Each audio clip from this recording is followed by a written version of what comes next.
Hi folks, I'm Jay Mooney with JJ Paradise Productions. The lights are on, the cameras are rolling. Today, for your listening pleasure, we've got Rowdy. Rowdy is a story about a man who is a Vietnam vet and a martial artist who was dealt a bad hand as a child. This sparks rowdy, violent behavior in the boy, sending him down a path of hate and destruction, and how his life is turned around with love and kindness.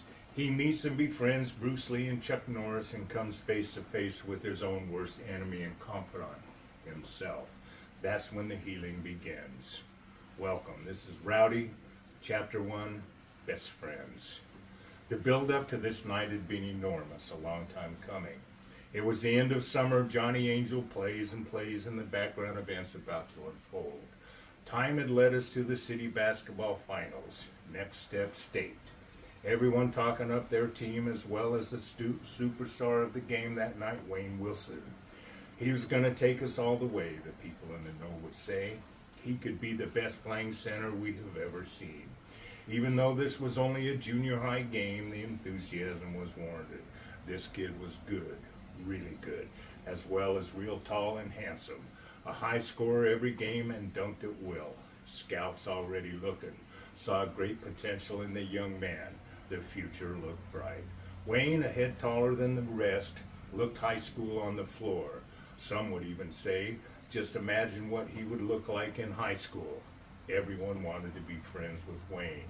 Every once in a while, Gordy R. Yates' name would come up, nicknamed Rowdy Gordy, when actually Rowdy was his middle name, named after his great-great-grandpappy, Cowboy, born on the 4th of July. Hi folks, Jay Mooney here. Thank you for watching part 1 of our first chapter to Rowdy. 2 more parts to come. If you like the first part of my story, don't forget to subscribe and like for parts 2 and 3. Links below. See you next time. Part 2, Rowdy. Anyway, Gordy was... Just start over. Just start over. Part 2. Anyway, Gordy was Wayne's sidekick, teammate, lifelong best friends forever. The boys were inseparable. Rowdy, jet black hair, big and tall, but not that tall. The shorter of the 2 boys. Menacing on the court, a rough and tumble sort of player, loved to brawl and steal the ball. Setting Wayne up the better shooter for the glory shot. Just the way they practiced and played over and over again.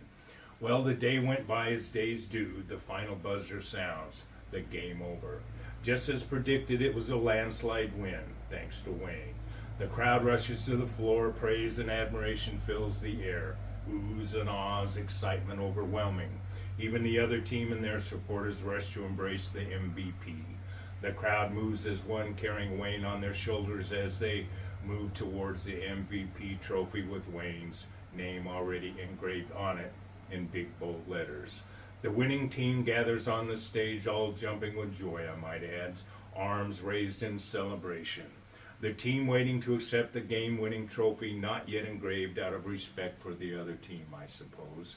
Rowdy helps Wayne's descent to the stage.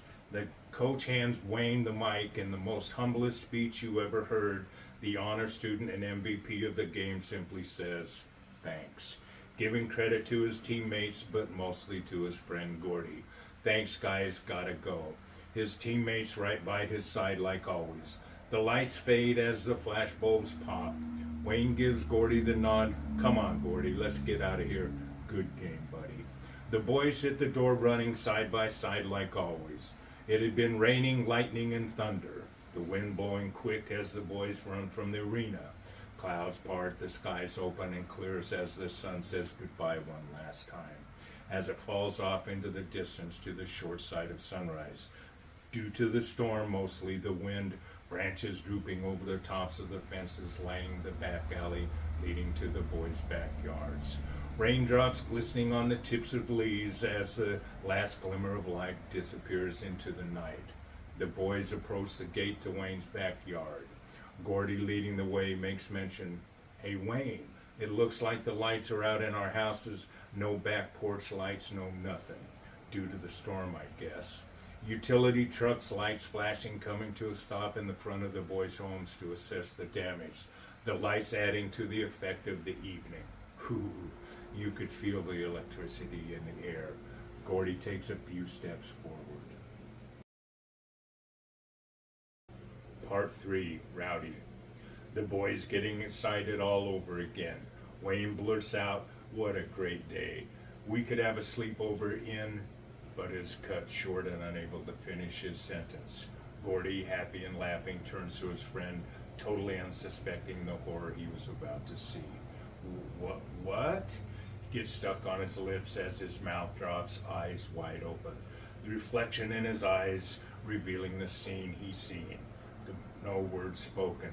Burnt into his mind's eye forever, there he was, his best friend forever, standing straight up and erect, flopping violently, all aglow from the inside out.